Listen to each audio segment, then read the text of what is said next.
Scientists have carried out survey after survey to monitor the impact of the nuclear accident at Fukushima Daiichi. Their studies on land around the damaged facility give a relatively clear picture of the contaminated areas, but tracking radioactive fallout in the ocean is much more complicated. NHK has been given exclusive access to the latest research effort. First, here's a snapshot of where things stand at sea. The Fukushima Daiichi plant is located on the Pacific coast. After the meltdown, many scientists estimated that most of the fallout ended up in the ocean. But now, radiation levels in seawater near the plant are found to be low. It's thought that the radioactive particles in the water have dispersed. In fact, in areas over 1 kilometer from the plant, radioactivity is almost undetectable. The Japanese government is lifting entry bans in waters off Fukushima. The off-limits zone was reduced in August last year. And this April, the zone was reduced to 5 kilometers by 5 kilometers off the plant. But people are still concerned. Local marine life is still showing high concentrations of radioactive materials. In August, a fish showing radioactivity 250 times above the government safety limit was caught near the seafloor. The percentage of marine samples exceeding the limit remains above 10% of the total caught off Fukushima. Fishing in waters off the prefecture is still restricted. Japanese and American scientists have started a broad survey of those waters. They want to understand the extent of the contamination and what it means over the long term. They let NHK World's Yoichiro Tateiwa join them on their first field excursion. In mid-May, 36 researchers from Japan and the U.S. embarked on a 10-day survey of the Fukushima coast. Their goal was to find out why fish retain high levels of radiation. It's a very mysterious thing. The radioactivity level in marine organisms should be much lower. The group started work at a point 40 kilometers from the nuclear plant. It then went to 20 kilometers and to the edge of the off-limit zone.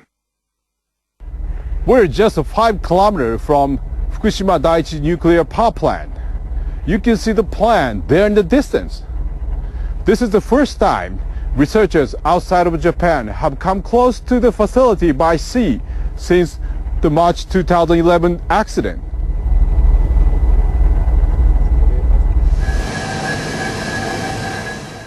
The researchers took samples of water, mud from the sea bottom, plankton, and other marine organisms at 15 points around the area. This device consists of 24 cylinders. Scientists sank it into the ocean and remotely controlled each cylinder individually in order to collect water samples at different depths. The utility company responsible for Fukushima Daiichi says no new radioactive materials are entering the ocean from the crippled plant.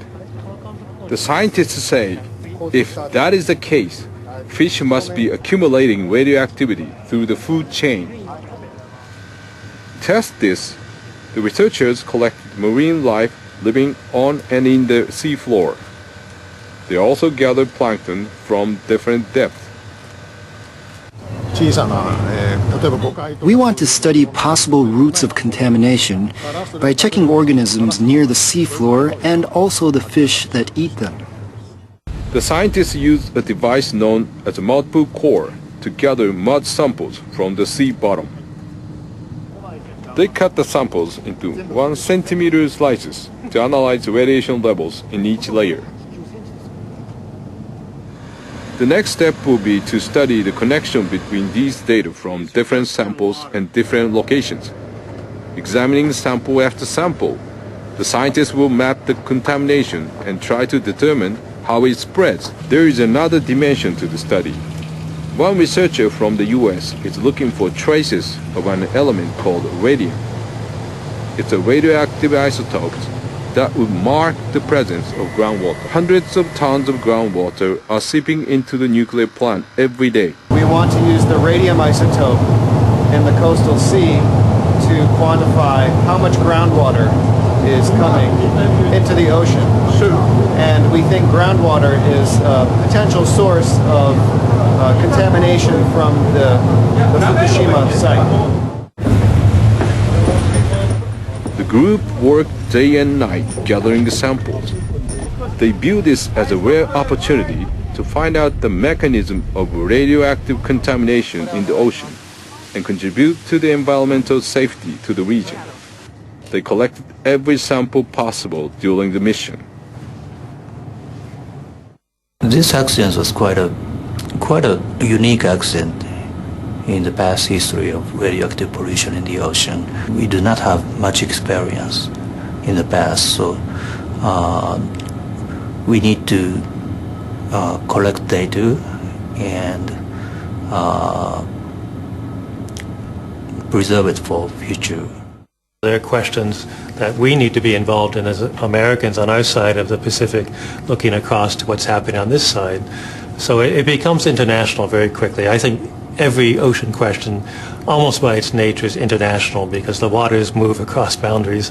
They don't care whose water they are. So I think we need to be involved. The results of the survey are expected by the end of the year. The scientists say this is only the beginning. They say their work must continue for years to come so people around the world can understand the true impact of one of the world's worst nuclear accidents. Yoichiro Tateiwa, NHK World of Fukushima, Japan.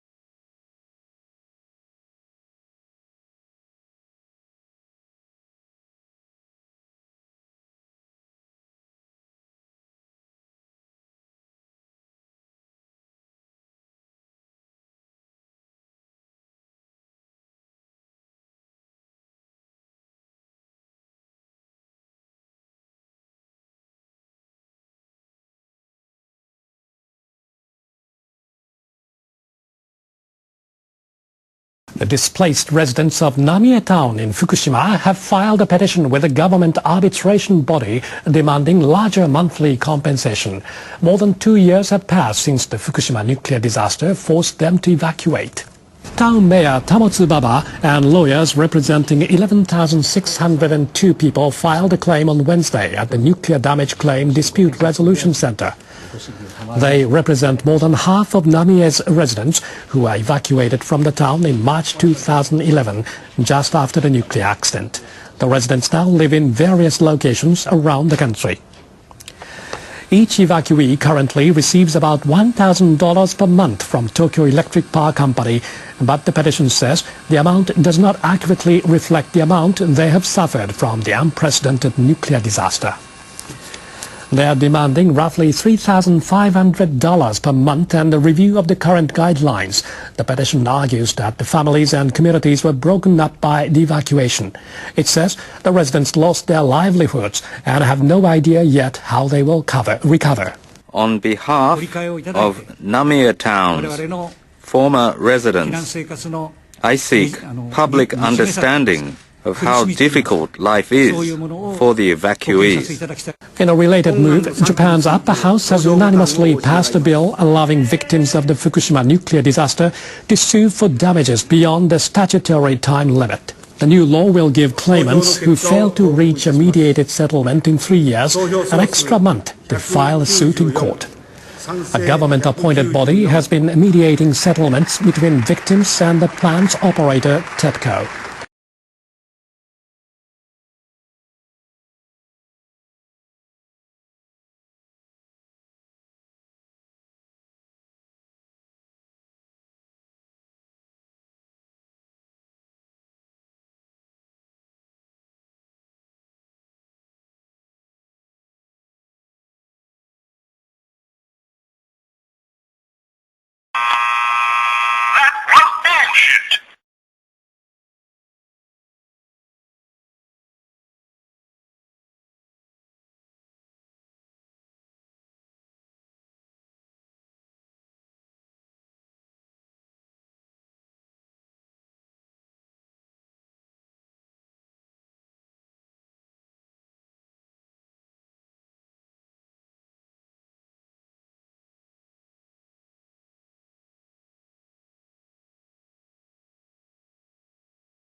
A Japanese government advisory panel has put together draft action plans for promoting the country's unique culture abroad. What's so funny now? I sometimes just think funny things. The panel called for Prime Minister Shinzo Abe to announce the plans and urge citizens to participate in the so-called Cool Japan project. The panel will present the draft plans in a meeting on Tuesday. It aims to establish Japanese culture as an industry. This covers both pop and traditional culture, including anime, cartoons, fashion, and cuisine. The panel also hopes to turn some Japanese words into globally accepted expressions. These include kawaii, or cute, and oishii, meaning delicious.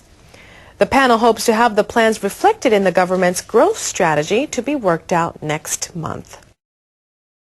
The scientists who monitor animal diseases have given Japanese beef a vote of confidence.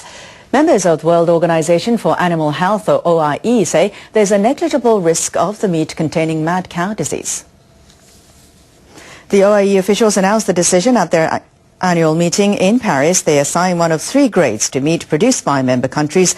Japanese beef was in the second tier, considered a controlled BSE risk, but the authorities upgraded it to the top category. Officials with Japan's Agriculture Ministry pushed for the change. They said no cattle have been born with BSE in Japan for more than 11 years. The officials say the new certification should boost exports of Japanese beef. A different group of European Union officials is focusing on protecting a key player in the agricultural process. They've approved EU-wide restrictions on 3 pesticides identified as harmful to honeybees. A drop in the bee population in recent years has seriously affected farmers in Europe. The insects are essential to the pollination of fruit and vegetables. The pesticide ban will go into effect in December. European Commission representatives say they will review the restrictions within 2 years, taking into account scientific and technical developments. Some scientists attribute the decline in bee populations to climate change or parasites. Researchers say they're the world's happiest people. Analysts with the Organization for Economic Cooperation and Development chose Australia #1 for happiness in their Better Life Index. The survey covers the organization's 34 members, plus Russia and Brazil. Researchers tabulate data in 11 categories, including jobs, housing, and safety. Australia came out on top, followed by Sweden and Canada. Japan came in 21st, unchanged from last year. The researchers put Japan first in safety. What the fuck? They cited the low rates of serious crime.